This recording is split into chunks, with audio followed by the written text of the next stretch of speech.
There are moments in life when a person is pulled into the depths of their own soul, when the familiar patterns of existence begin to dissolve and they are confronted with a truth so raw it shakes the very foundations of who they thought they were. This is what we call the beginning of a spiritual awakening. Yet, let us not be deceived. Such an awakening is not a gentle unfolding, but a crisis of the psyche, a confrontation with the shadow and the dismantling of illusions that once kept us comfortable. Most people do not survive this journey intact because it requires a death of the false self, a surrender of ego, and an acceptance of suffering as the price for transformation. I have long observed that when the unconscious rises to meet the conscious mind, it does not come as a whisper, but as a storm demanding recognition. And so in this lecture, we must explore why so many falter when faced with this inner revolution, and why only a few find within it the seeds of true wholeness. The confrontation with the shadow is often the most misunderstood, yet unavoidable stage of any true spiritual awakening. It is the moment when all that has been hidden within us, repressed, denied, or cast into the depths of the unconscious, begins to emerge with an intensity that can shake the very core of our being. The shadow is not merely composed of what we call evil or destructive impulses. It also contains the rejected aspects of our potential, the truths about ourselves that we found too threatening to accept, the desires that contradicted our upbringing, and the pain we chose not to face. When a person embarks on the path of awakening, they imagine they are seeking light, but in truth, the first encounter is with darkness. This paradox is what makes the journey so destabilizing. The psyche has mechanisms that for years protected the individual from this raw confrontation. Yet once the door to awakening is opened, these barriers collapse, and the shadow comes forward like a flood. It is at this point that the majority falter. To see the shadow is to see yourself stripped of masks. It is to realize that beneath your cultivated identity lies impulses that disgust you, fears that embarrass you, resentments that shame you, and cravings you dare not speak aloud. These are not intruders from outside, but are integral parts of your own being, exiled into the unconscious, because they did not fit the image you wish to present. Society reinforces this exile, teaching children early to deny their anger, to suppress their sexuality, to hide their envy, to cover their vulnerability. By adulthood, the individual has become a stranger to themselves. The shadow holds all of this estrangement in silence until the time comes for it to demand recognition. Spiritual awakening is not, as many imagine, an ascent into bliss. It is a descent into the hidden cavern of one's own soul, and the torch you carry will reveal monsters that bear your face. When this happens, a profound psychological conflict begins. The ego, which has spent years building its fortress of identity, feels threatened by the intrusion of these shadow contents. It resists fiercely, using denial, rationalization, or even spiritual bypassing, pretending to be enlightened while secretly running from the uncomfortable truths that arise. But the shadow cannot be outwitted indefinitely. The more it is resisted, the more power it gains, erupting in projections onto others, compulsive behaviors, or even psychosomatic illness. A person may find themselves despising others for qualities they refuse to acknowledge in themselves. They may become consumed by addictions that are nothing more than distractions from the shadow's voice. They may feel overwhelmed by depression, anxiety, or rage without understanding that these are symptoms of inner denial. The awakening demands that these hidden aspects be faced directly, without disguise, without judgment. To confront the shadow is to endure the breaking of illusions. For many, this feels like a kind of death. The persona, the carefully constructed mask of who they believed they were, begins to crumble. This can lead to deep confusion, as the individual no longer knows who they are or what they stand for. The values they once clung to feel hollow. The roles they played no longer fit, and the meaning of life itself seems to dissolve. This is the stage where people speak of the dark night of the soul. It is not merely suffering, it is disorientation, the loss of familiar landmarks in the psyche. The temptation at this stage is to run back into distraction, to numb the discomfort, or to seek premature comfort in systems that promise quick enlightenment without demanding true inner work. Many never return from this detour, choosing instead to live in denial or in a shallow imitation of transformation. Yet, the shadow is not an enemy, it is a teacher. It reveals the wholeness that has always existed within us, but was fragmented by fear and repression. The anger we disowned may hold the key to reclaiming our personal power. The envy we buried may point toward our unacknowledged desires and potentials. The wounds we ignored may become sources of compassion for others who suffer. The destructive impulses, when integrated, may transform into creative energy. This is the paradox of the shadow. That which terrifies us the most is often the doorway to the very strength and authenticity we crave. Jung observed that the shadow, once integrated, becomes a source of vitality. Without it, a person remains incomplete, one-sided, clinging to a brittle image of goodness or virtue that cannot withstand the storms of life. The confrontation, however, is painful precisely because it requires humility. It requires admitting that the enemy we see in the world often reflects what we have not faced in ourselves. It requires sitting with emotions we would rather escape, listening to voices within that accuse us, shame us, or frighten us, and refusing to silence them until their deeper message is revealed. It requires patience, for the shadow does not reveal itself all at once, but in fragments, dreams, sudden impulses, and unexpected reactions to others. Each appearance is an invitation to honesty, to pause and say, this too is me, this too belongs to my soul. For most people, this is unbearable. They want awakening to confirm their purity, their superiority, their separation from all that is dark. To be told that awakening instead demands embracing the darkness within themselves feels like betrayal. Consider the myths and stories that mirror this journey.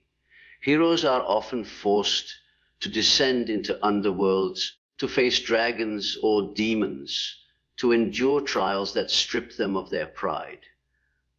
This is not accidental. These myths are symbolic representations of the confrontation with the shadow.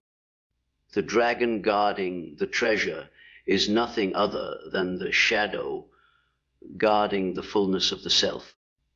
The treasure is not won by slaying the dragon outright, but by engaging with it sometimes even befriending it, always recognizing that it is part of the hero's own psyche.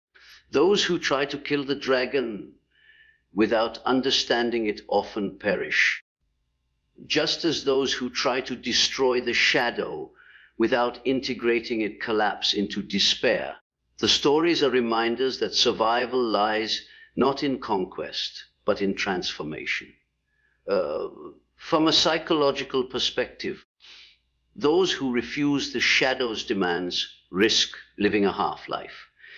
They may appear successful outwardly, but inwardly they remain divided. They suppress their darker emotions until these explode in destructive ways. They live in fear of being exposed, of their shadow leaking into the open. They build rigid moral systems or adopt spiritual masks to cover their inner turmoil. Yet beneath the surface, they know they are not whole. The true danger is not the shadow itself, but the refusal to acknowledge it.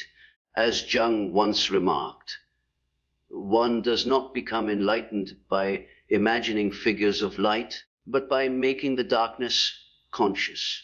The shadow does not destroy us, our resistance to it does. For those who dare to face the shadow, however, the experience becomes a crucible of transformation. In the beginning, it may feel like drowning in chaos, like being consumed by fear or shame. But slowly, as one learns to observe rather than react, to accept rather than deny, the fragments of the self begin to coalesce into a greater whole. The anger is no longer a monster, but a guardian of boundaries. The grief is no longer a pit, but a well of empathy. The fear is no longer a prison, but a compass pointing toward growth. Through this alchemy, the shadow ceases to be a burden and becomes a source of wisdom. This process is what makes spiritual awakening both terrifying and liberating.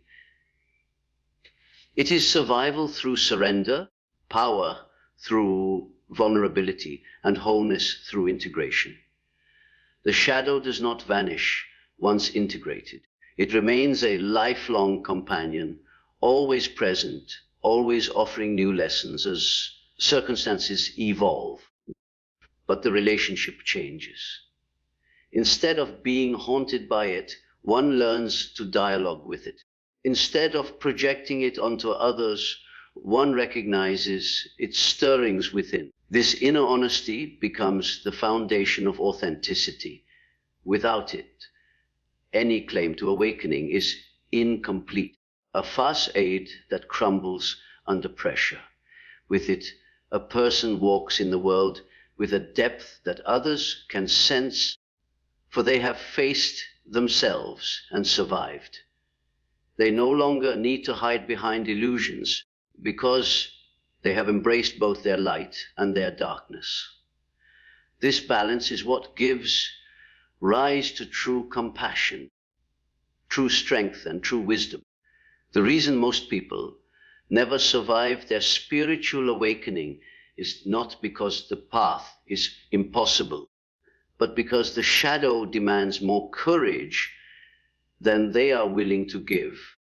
It demands that they relinquish the comforting lies they told themselves. It demands they strip away the armor of ego and stand naked before their own truth. Many would rather cling to suffering than risk such vulnerability.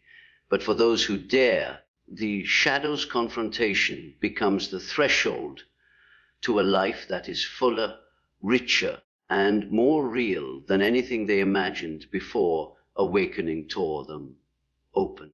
It is not survival in the ordinary sense, but a rebirth into a deeper consciousness, one forged in the fire of everything they once feared to see. The collapse of the ego is perhaps the most destabilizing phase of the spiritual awakening, for it tears apart the very structure that has given shape to our identity and security for years.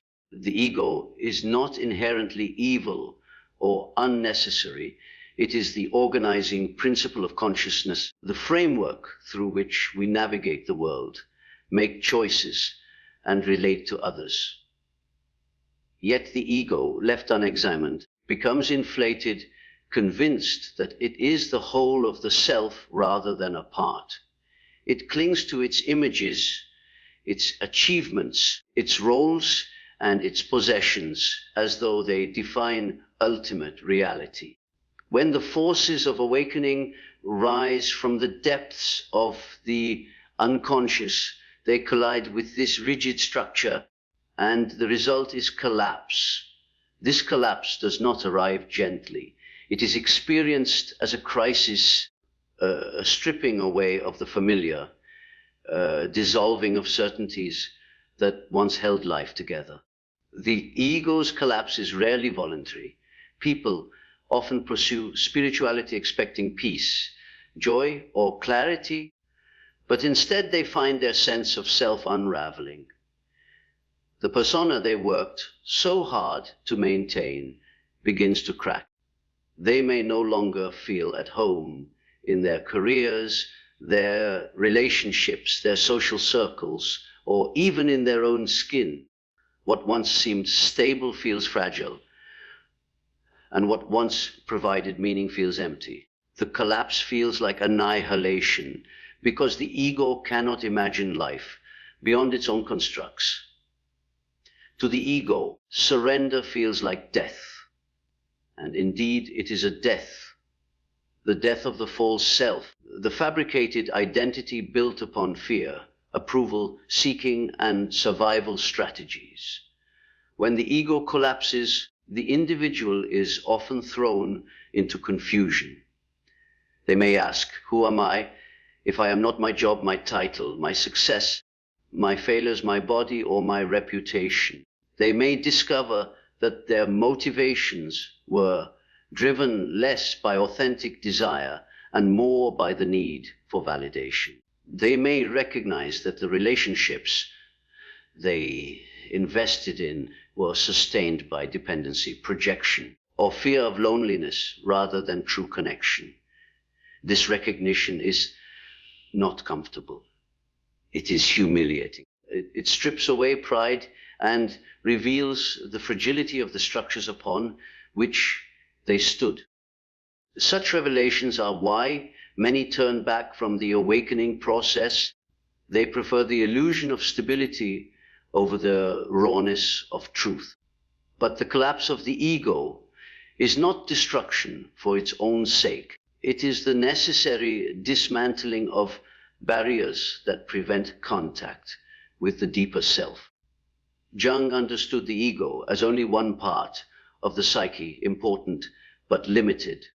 True wholeness requires that the ego relinquish its throne, making space for the self, the larger totality of the psyche that includes both conscious and unconscious dimensions. When awakening forces the ego to collapse, it is essentially making way for the self to emerge.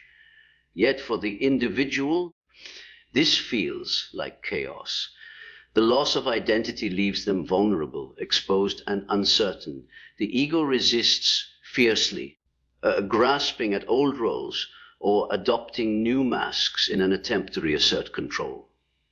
It may become defensive, arrogant, even spiritually inflated, claiming superiority over others as a way of hiding its fragility. But such strategies cannot withstand the deeper currents pulling the individual toward transformation. The struggle to embrace the death of the false self is precisely where the battle is fought. Many experience this as depression, anxiety, or existential dread. The world seems drained of meaning because the old frameworks no longer hold. They may feel isolated from others, unable to explain the depth of their inner turmoil. Friends and family may not understand why they seem different, detached, or unstable. Some may accuse them of being selfish or lost, not realizing that what is truly being lost is the ego's false narrative. In such moments, the temptation is to cling to anything familiar, to rebuild the ego quickly in order to feel secure again. This is where premature spiritual systems become dangerous. Gurus or institutions may offer neat answers, promising enlightenment without death, bliss without suffering. But these are illusions that only delay the inevitable. True awakening demands the collapse, and there are no shortcuts. The death of the false self is terrifying because it exposes the naked psyche. Without the ego's mask, one is confronted with emptiness, with the silence of the unknown. This is where many speak of hitting rock bottom, of losing all sense of orientation. Yet it is precisely in this emptiness that new possibilities arise. The false self dies so that a more authentic self can be born. The collapse clears away illusions, making space for a relationship with the self that is grounded in truth rather than pretense. But this rebirth cannot be rushed. It requires endurance, patience, and above all, trust in the process. To embrace the death of the false self is to let go of control, to allow life itself, to dismantle what no longer serves, and to stand firm in the face of uncertainty. One of the great challenges of this phase is that the ego does not surrender gracefully. Even when collapsing, it will attempt to resurrect itself in subtle ways. It may craft a spiritual persona, an identity as an awakened one, clinging to special practices or insights as proof of superiority. It may project its fears onto others, blaming them for its inner struggles. It may seek escape in addictions, obsessions, or distractions to avoid facing its demise.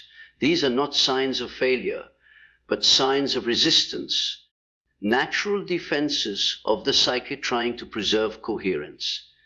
Yet to truly progress, the individual must recognize these defenses and gently but firmly release them. Each attempt to cling to the old self must be seen for what it is: fear of dissolution. Jung often described individuation as a process of becoming who you truly are, beyond the masks of the ego.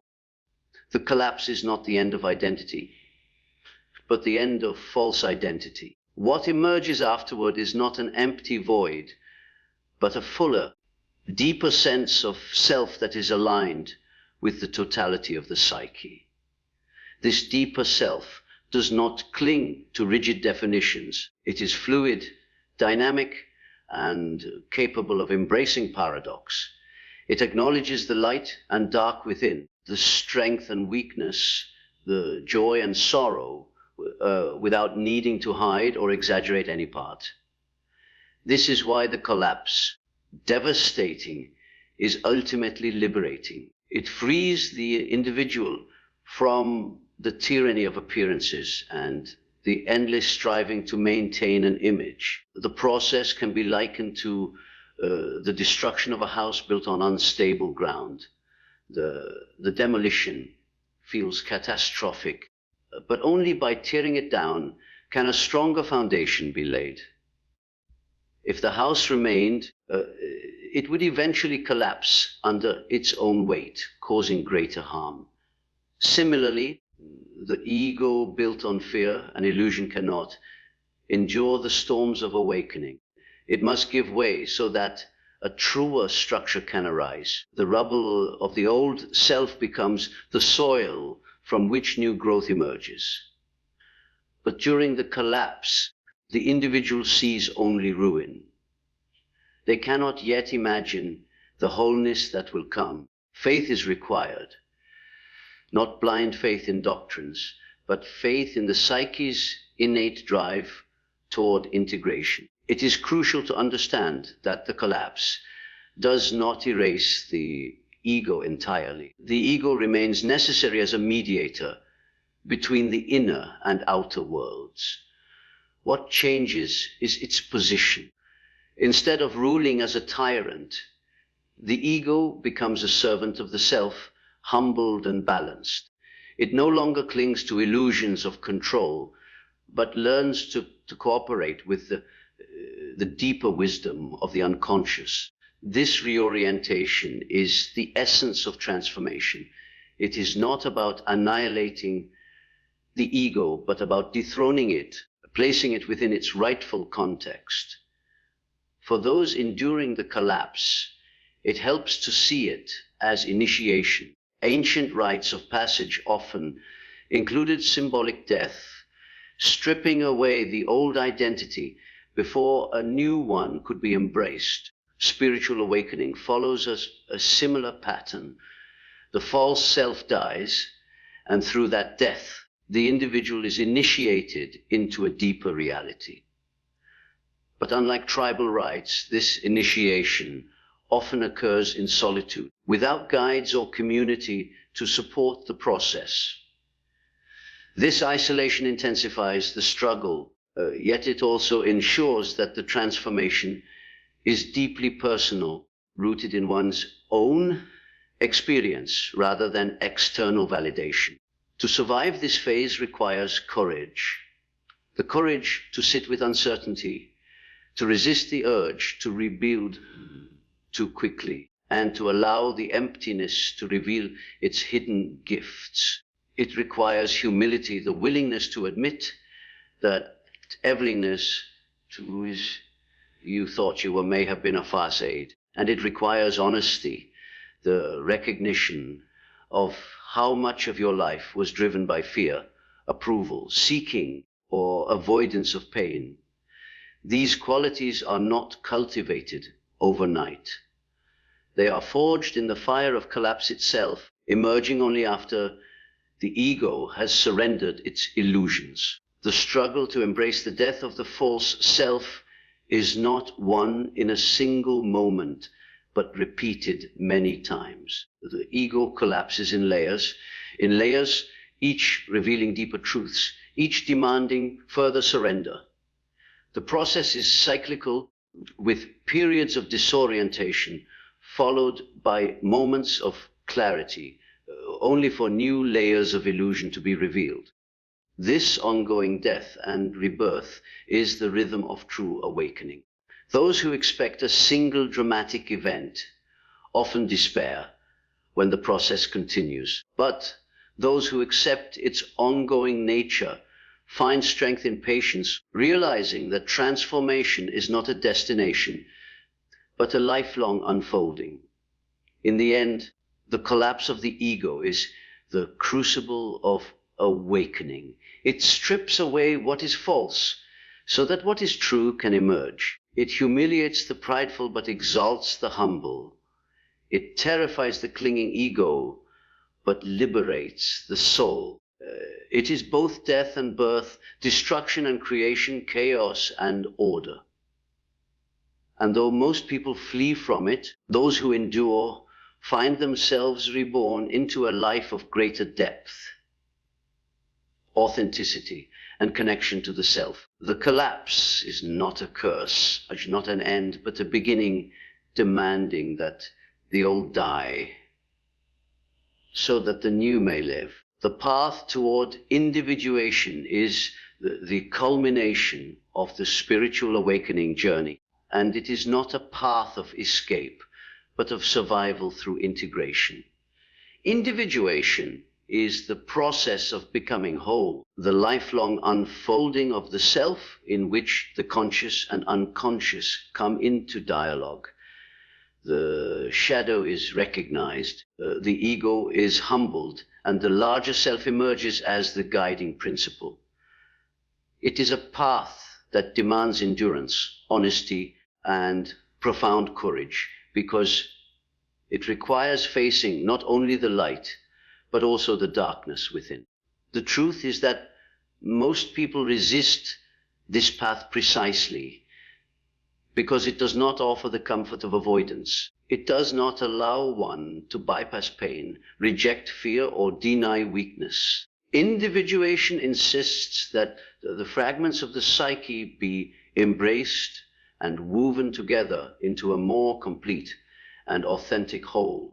Only by doing this does one survive the upheaval of awakening and come through the other side with integrity and depth.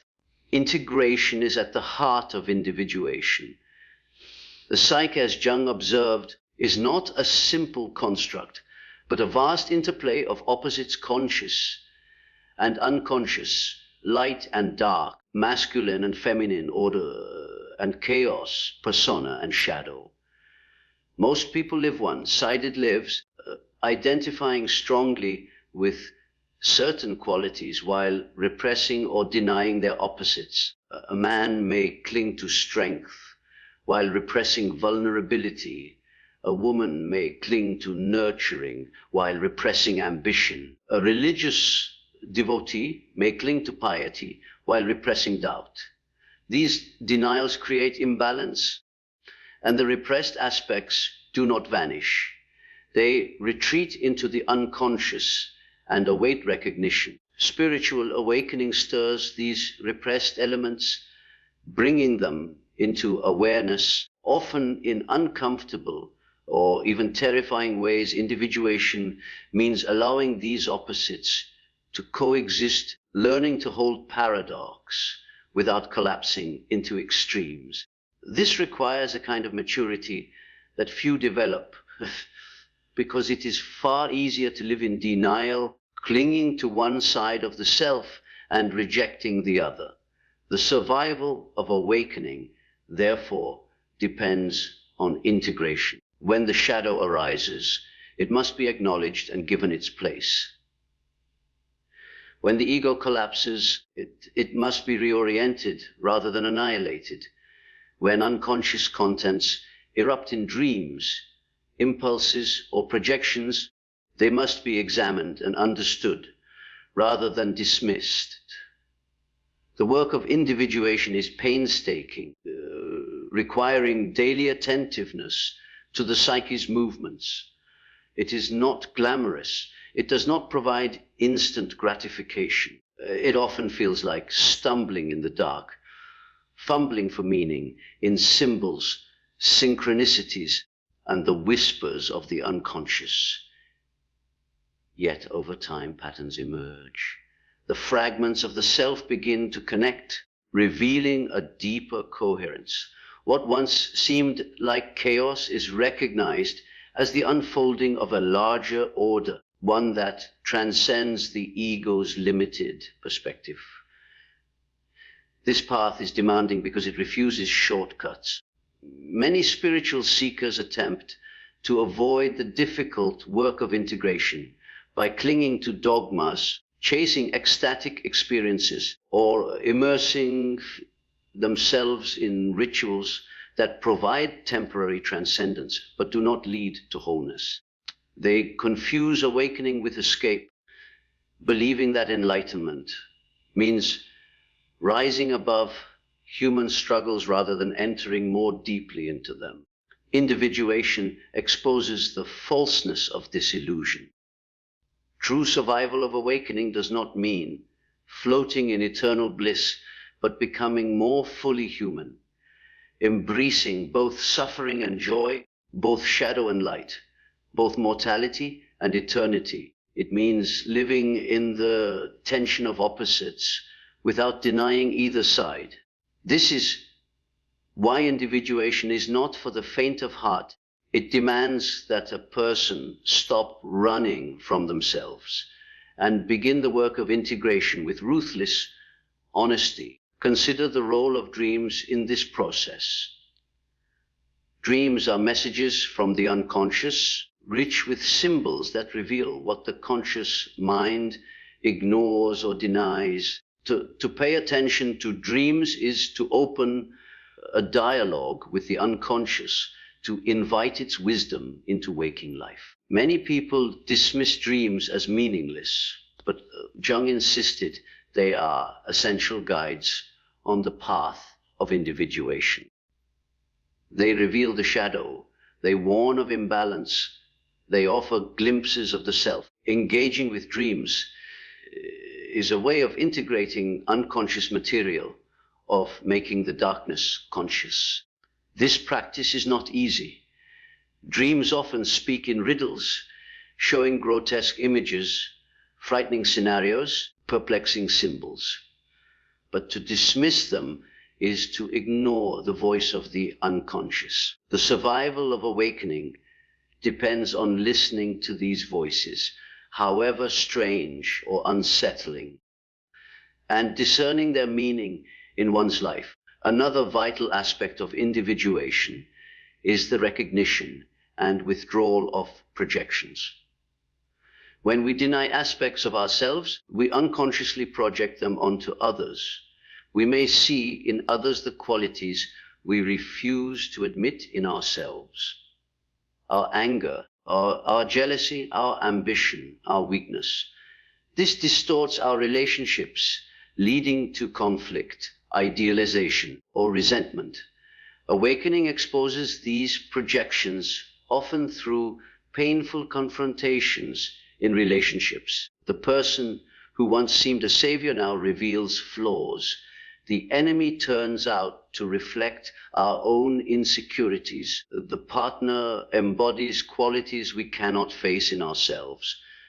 To survive awakening, one must recognize these projections for what they are and reclaim them. This means saying that which I despise or adore in another may be a mirror of what lies within me. Such recognition is humbling, but it is also liberating, for it breaks the cycle of blame and illusion.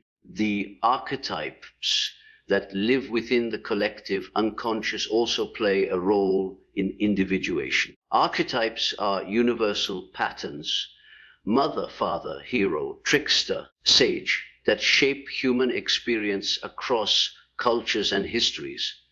These archetypes arise in myths, stories, and dreams, and they influence our lives whether we are conscious of them or not. Awakening often unleashes archetypal energies with overwhelming force, leading a person to feel possessed by roles or emotions larger than themselves.